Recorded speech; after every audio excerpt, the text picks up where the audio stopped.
The National Broadcasting Company presents Joel McCrea in Tales of the Texas Rangers. Tonight, transcribed from Hollywood, another authentic reenactment of a case from the files of the Texas Rangers.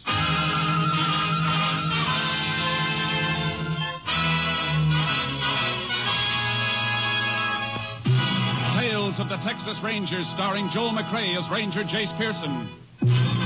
Texas, more than 260,000 square miles, and 50 men who make up the most famous and oldest law enforcement body in North America.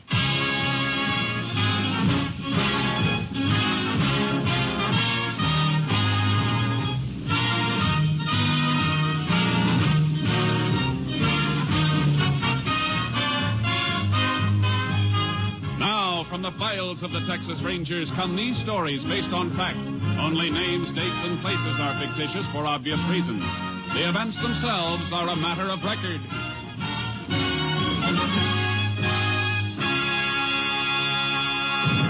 Case for tonight, hanging by a thread.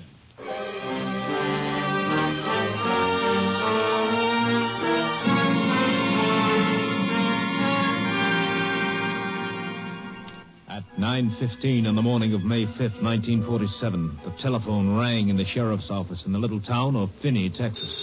Sheriff Hansen answered it. Sheriff's office, Hansen speaking. Sheriff, this is George Hawks. How are you, George? What can I do for you? Nothing now. Nobody can. How's that?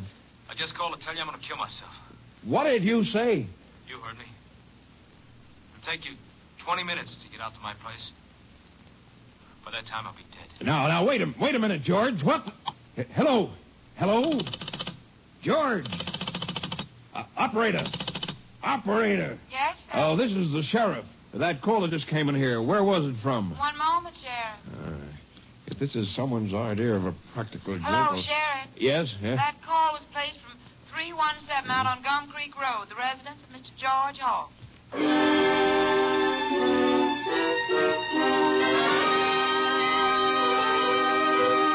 The sheriff raced out to the Hawks Ranch and found George Hawks dead, hanging in the barn.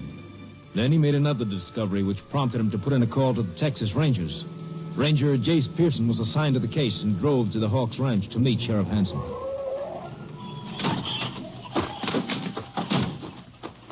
Jace, am I glad to see you. Howdy, Sheriff. It's been a long time. Yeah, a month of Sundays. Now, I hope I didn't call you down here for nothing, Jace, but this looks mighty fishy to me. So I want you to take a look at the body. Hasn't been taken down yet? No, I put in a call to the coroner, but he was out somewhere. I left a message for him to come out here as soon as they could locate him. How'd you find out about the body, Sheriff? I got a phone call, Jace, about 9:15. Said it was George Hawks and he was going to kill himself. I thought maybe it was some joker, so I traced the call. And? It came from here all right. So I drove out fast as I could, but George was dead. Hanging by the neck in the barn. No pulse. Body still warm. Sheriff, I know you didn't call me down here to investigate a routine suicide. What's the catch? Well, I'm getting to that. Come in the barn. This is just the way he was when I found him. You notice that's a wire he's hanging from, not a rope. Yeah. Cut off the clothesline, probably. Yeah. How'd you know? Guessed. I saw the clothesline had been cut, part of it dragging on the ground in the yard. You Rangers don't miss much, do you? Not if we can help it, Sheriff. Well, I want to show you something I found. Look at this, right under the body. It's an oil drum. Right. And the exact position I found it in, on its side. Now, you'll notice, Jace, that it's the only thing near enough that George could have stood on while he put the wire around his neck. Here's the rim marks where it stood on the straw before it was tipped over. Yeah, only he didn't stand on it. Look at this end of the drum. Thick with dust. Now, look at the other end. Dusty, too. Jace, there's not a sign of a footprint on either end of this oil drum. You're right, Sheriff.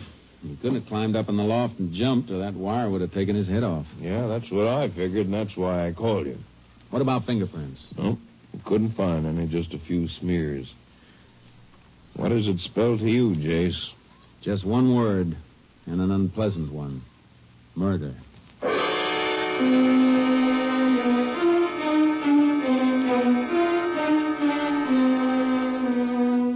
I got my camera out of the car and took pictures of the body. And we took down the broken clothesline and nosed around for more evidence. The sheriff went up to look over the house while I combed the barn.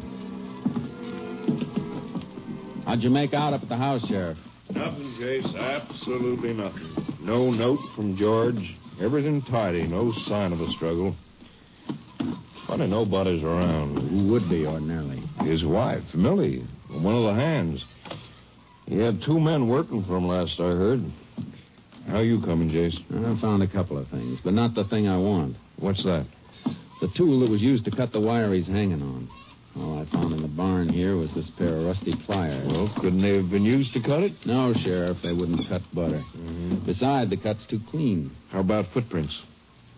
No luck yet. But I think I've found what the killer stood on to string the body up. What? The stepladder. I found it under the tool bench. Been used lately. Marks in the dust where it'd been dragged out and then pushed back. What are you fixing to do, Jace? Going up the ladder and take a look at the beam where the wire's looped over. Here, I'd better hold it for you. It's pretty rickety. Thanks. Find something? I think so. What is it, Jace? Look at this. Stuck on a splinter where the wire went over the beam. It's a piece of black thread. Yeah. Black wool thread. Well, are you a string saver, Jace? In a case like this, yes. Let's take a look outside. Mm-hmm. What about a motive, Sheriff? For suicide or murder? Either. Can't think of a one offhand. George was a pretty normal guy. Happily married. Didn't have any enemies that I know. How about those 2 hands you mentioned? Well, this new one, Brad Johnson, been working for George about 6 months. Only met him a couple of times. Seemed to be all right. In a quiet sort of way. And the other? Old Tom, oh, he's okay. Drinks a lot. George used to fire him regular and then take him back when he sobered up. There's no good footprints in the yard here. Nope. Ground's packed pretty hard. Oh, Sheriff. Car coming up the house. Is that the coroner? That? Well, no, that looks like... Well, sure, that's George Hawk's car. That's Millie driving it. Mrs. Hawks. Come on. We'll have to tell her, Sheriff. This is the only part of the job I really hate. Yeah, I know, Jace. Sheriff, what are you doing out this way? And... Well, morning, Mrs. Hawks. This is Ranger Pearson. Howdy, ma'am. Ranger? What's happened? What's the matter? I'm sorry to have to tell you, Millie, but George... Something happened to George? Yes. He's dead. Oh, no. Come on, Mrs. Hawks. We'll take you to the house.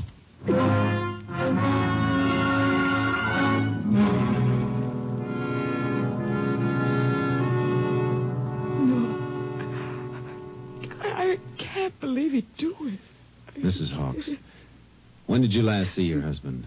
Just a few hours ago at breakfast. How did he appear at breakfast? I mean, was anything wrong? Was he upset about anything? Well, yes, there was a big fight at breakfast. I never seen George get so mad. A fight? Between you and your husband?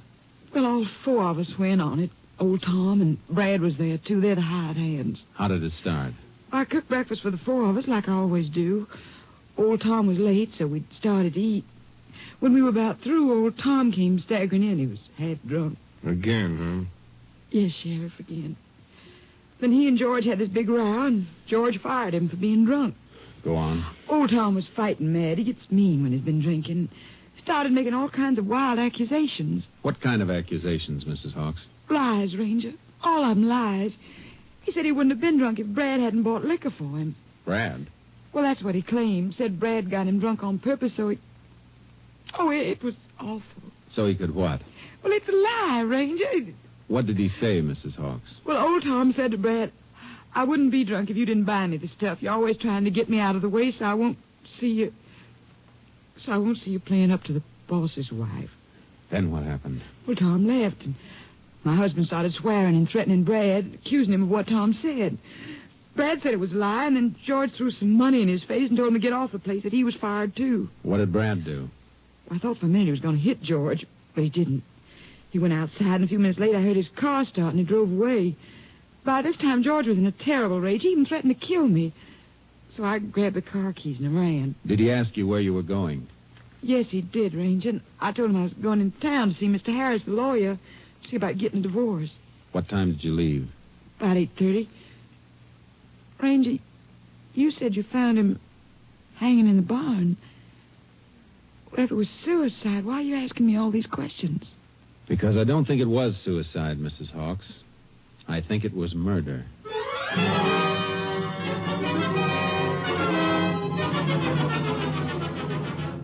After the coroner and the doctor arrived, the sheriff borrowed a horse from the corral. I got charcoal out of the trailer, and we headed for Tom's shack up in the hills.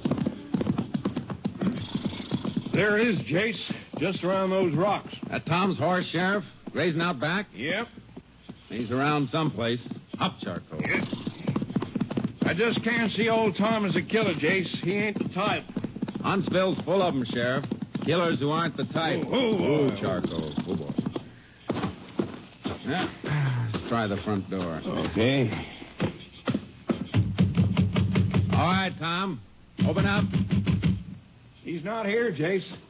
I can see through the windows. Shack's empty. What the... Somebody's shooting close by. Maybe Tom. That shot came from back up in that draw. Come on, Sheriff. There he is. Back by that clump of trees. Is that Tom? Sure is. Hey, he's running toward the trees. Hold it, Tom. Stay where you are. I'll put one over his head. Ah. Yeah, he's starving. See what he's wearing, Jace? Yeah. Black sweater. What's all the commotion? All right, Tom. Throw down that rifle. Sure. Sure, Ranger.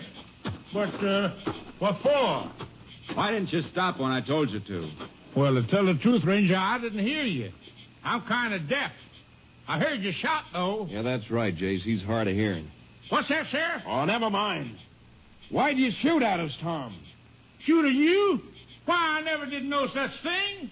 What were you doing then? Ain't no law against a man killing himself a rabbit for supper. All right. Get his rifle, Sheriff. Let's go. Huh? Where to? To your shack first. We're going to have a long talk about George Hawks.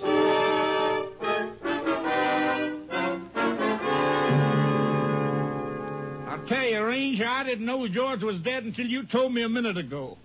What call would I have to kill him? If he was killed, he was my friend. You don't seem very clear about what happened this morning, Tom. Well, I was a bit foggy. I had me a couple of nips. But I do remember George getting mad and firing me. What happened after that? Well, I took a few more out of the bottle in my saddlebag. I don't remember much after that. I must have rode up here and fell asleep. Woke up a while ago. I was hungry, and I went out to get me a rabbit. Tell me, Tom, do you often draw a blank when you've been drinking?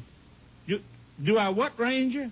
Have a blank space. Do things you don't remember anything about later. Oh, I suppose I have once or twice. Hey, wait a minute. I didn't do it. I couldn't have killed George. He was my friend. These your wire cutters on the table, Tom?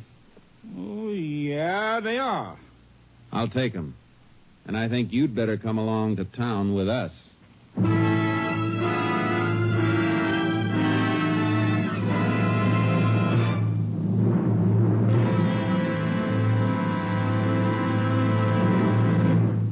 You are listening to Tales of the Texas Rangers, starring Joel McCrea as Ranger Jace Pearson at our new Sunday time. We hope that our many friends who have listened to us at the earlier hour will continue to be with us each Sunday. And for those of you who are hearing our program for the first time, we extend a warm and cordial welcome and invite you to be with us each Sunday from now on. And now we continue with tonight's case, Hanging by a Thread, an authentic story from the files of the Texas Rangers.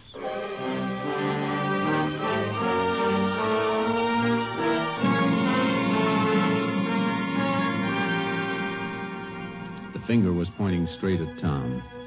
When we got back to the Hawks Ranch, there was a man in the back lot feeding the hogs. It was Brad Johnson, the third witness at the breakfast fight.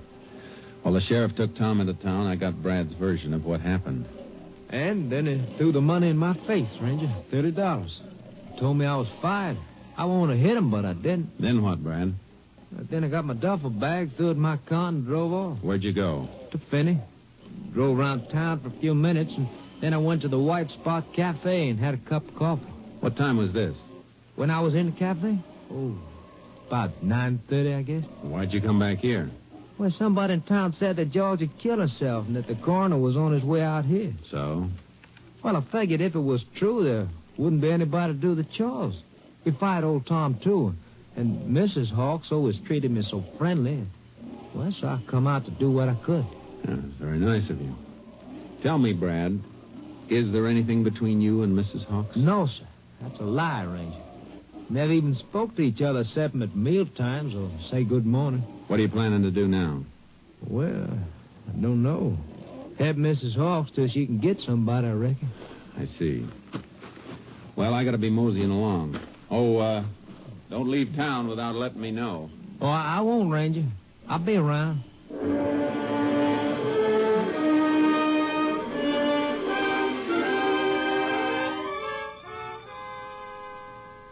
I got the evidence off to Austin and then went to the White Spot Cafe. Brad had been seen there at 9:30, and Mrs. Hawks had been with her lawyer half an hour before. I radioed headquarters that I was staying over in Finney, and about 9 that night, I got a phone call. Hello? Jace, Captain Stinson. I've got the report on that stuff you sent in today. You got a pencil? Sure have, Captain. Shoot. On that black wool sweater, the thread you sent in the envelope matched all right. It's definitely off the sweater. How about the wire cutters? I'm afraid I got a disappointment for you there, Jace. They couldn't get a match. I'm afraid the murder wire wasn't cut with the tool you sent. Are you sure, Captain? The boys in the lab are. They made sample cuts with every millimeter of those blades and couldn't match up a single one with a murder wire. Oh. What kind of a fix does that put you in, Jace? Oh, I'm not sure. Well, thanks, Captain. I'll keep in touch with you. All right, Jace. Good luck.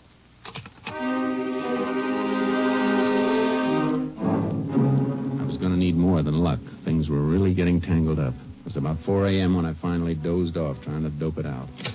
Then at 8:30, I met the sheriff in his office. Well, you look like you've been through the ringer, Jace. Hotel bed's too hard for you? No, but I didn't get much sleep trying to figure this Hawks thing out. Looks like we'll have to let old Tom go, Sheriff. Why? What's up? The lab says Tom's cutters didn't cut that wire. They didn't? No. Of course, old Tom could have used other cutters, but in his stupor, I doubt if he'd be that clever. Well, I hate to complicate things more than they are, Jace. What do you mean? Coroner called a little while ago. He's sending his report over with one of my deputies. Should have been here by now. His verdict is suicide. Suicide? That doesn't make sense. Well, apparently does to him. We'll know when the report gets here. Yeah. George Hawks, deceased. Climbed up a stepladder, put a wire around his neck, and then placed the ladder neatly under a workbench 12 feet away. My dusty oil drum snoring things up, Jason. Considerable. Morning, Sheriff. Howdy, Ranger. Aye. Morning, Joe. Do you get it? Yep. I had to wait while the coroner signed it. Here it is. Yeah, thanks, Joe. Anything more I can do, Sheriff? No, not right now. Well, I'll go get me some breakfast then. Let's see. No marks of violence on the victim's body. Autopsy disclosed no brain injury. Death probably caused by strangulation. Coroner's conclusion, suicide. Signed G. Parker, coroner. There it is, Jace. Couldn't be. Now, here's something from the doctor. I examined the body at 11:30 a.m. It is my opinion the death occurred approximately 3 hours previously. Hey, wait a minute, Sheriff. What is it? That'd make it about 8:30 when George died. What time did you say he called you? At 9:15. Great suffering. Sheriff, are you sure it was George who called? Well, now that you mention it, I'm not sure. Said he was George. Could it have been somebody else? Yeah, I suppose so. I was beginning to piece together, Sheriff. Whoever it was could have killed George, then called you and tried to sound like him. To establish an alibi. Exactly. And then pop up someplace else a few minutes later. Like the White Spot Cafe. I'll call you later. Where are you going, Chase? Back to the Hawks Ranch.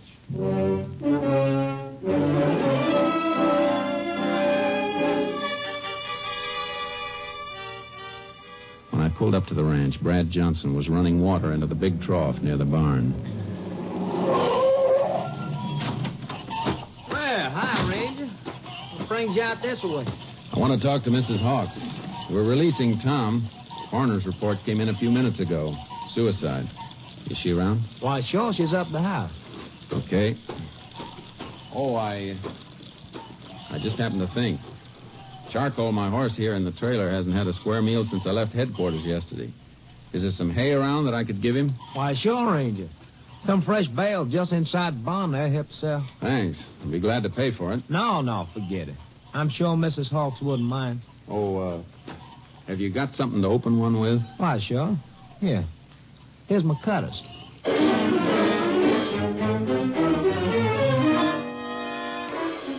I took the cutters into the barn and made some cuts on a wire sample. After I gave the cutters back to Brad and fed charcoal, I spoke briefly with Mrs. Hawks, and then I tore out for the lab in Austin. By 1 o'clock, I got the results. Here it is, Jace. Take a look. The wires match, Johnny? See for yourself. That dual microscope never lied to me yet. The left one's the murder wire. The one on the right is one of the samples you brought in. That's it. Well, look at those striations. It's a perfect match. Thanks, Johnny. Take care of this stuff. Got to get back to Finney pronto. Oh, will you do me a favor? Sure, Jace. Call the sheriff at Finney. Tell him I'm on my way and I got something hot. I'll be there in 2 hours.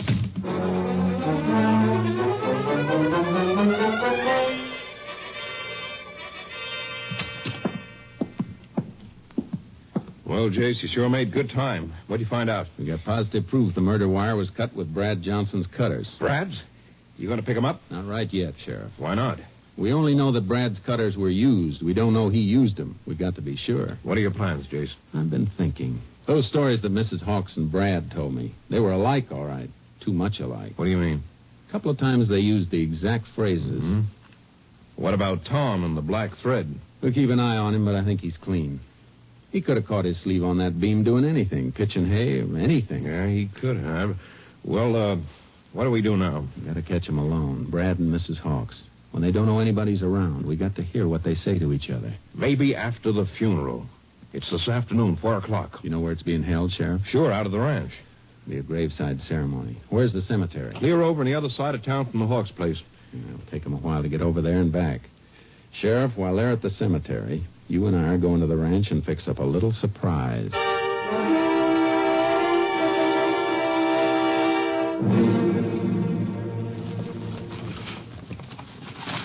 There. That ought to be all right for that one, behind the window shade. Why 3 microphones, Jace? Wouldn't one do? Not if they wander around the house while they're talking, Sheriff. I want to hear everything. Yeah, but how do you know that Brad and Mrs. Hawks will talk? How do you know who'll even come into the house? I don't know, Sheriff. I'm guessing. And my guess is that after the funeral's over, somebody's going to let his hair down. Hey, it's almost 5, Jace. They'll be coming back soon. I'm finished in here, Sheriff. Now all we have to do is string the wire to the stakeout. Come on.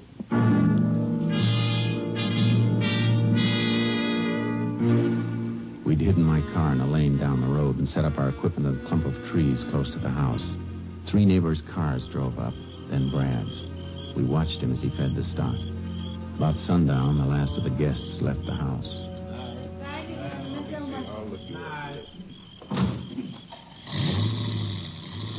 There go the last of them, Sheriff. Can you see Brad? He's been in the barn the last few minutes. There he is, Jace, heading for the house. Good. Put on your earphones, Sheriff. I want you to hear this, too. There he goes, up on the porch. Yeah. Brad. Oh, Brad. Now, come here, baby. Oh, Brad, I'm so tired. I'm scared. Ain't nothing to be scared about, baby. Everything worked out fine. Oh, take me away with you, Brad, now, tonight. Lily, I can't do that. You know it. Why not? Why can't you? Well, the plan, baby. We gotta follow the plan. Now, look, if we went away together now, they'd nab us in no time. We gotta let it clear off. Brad, I can't spend another night in this house, not alone. I can keep seeing his face. You holding him.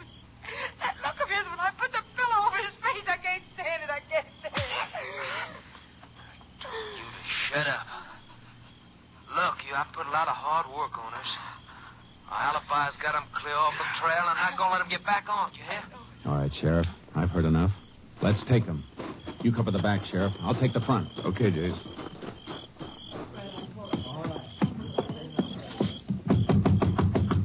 All right, in there. Open up. Ranger Pearson, open up. What do you want? You know what I want, Brad Johnson. Oh, he's not here. I know different. Okay, Sheriff, let's search the house. All right, Jace. I don't know what this is all about. You'll find out. You None in the kitchen, Jace. All right, Sheriff, work this way. Ranger, what's the meaning of this? He's not in the back of the house, Jace. Maybe he's... What was that? He was upstairs, Sheriff. Sounds like he jumped from up there. Come on. Don't see him. He didn't run for his car. Couldn't have gone far. Maybe he hit for the highway. What's that? Chickens in the barn. Something scared him, and I think I know what. Come on. If we play this right, we've got him trapped. I know you're in there, Brad. Come on out. All right. Dark as pitch in there, Jace. Turn on your flashlight, Sheriff. Take the other side. I'll look behind those things. Okay.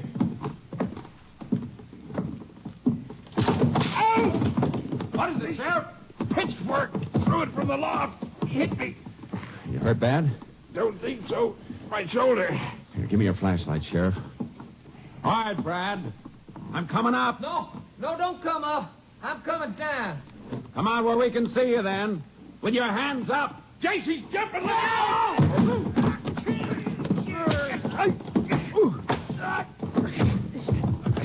Jace, you all right? Yeah, I fell on his back, hit his head when I hit him. Is he dead? No, Sheriff, he's not dead. But I can't say he won't be, though, when the state gets through with him.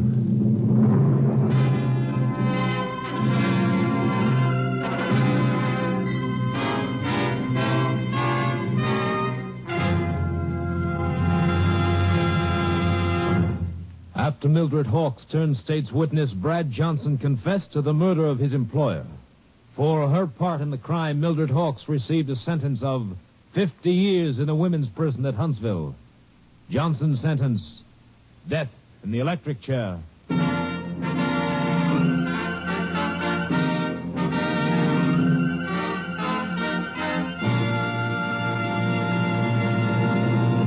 And now, here again is the star of our show, Joel McCrea.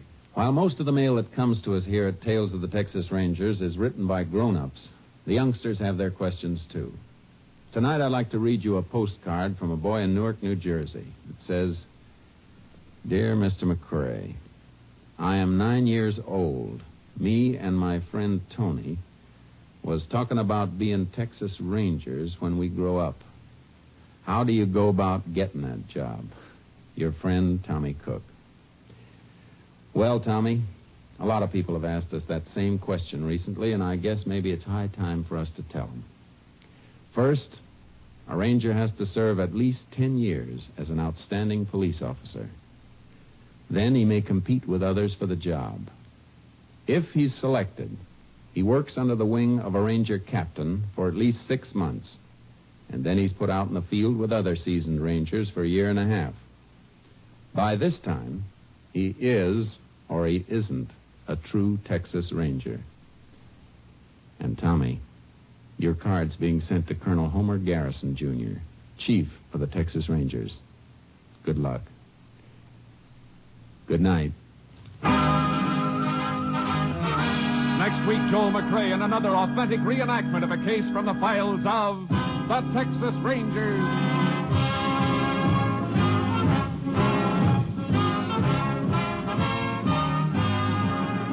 Joel McCrea is currently seen starring in the Universal International Technicolor production Saddle Trench. Tonight's cast included Tony Barrett, Byron Kane, Betty Lou Gerson, Jeff Corey, and Wally Mayer. This story was transcribed and adapted by Andrew McBroom, and the program was produced and directed by Stacy Keach. This is Hal Gibney speaking.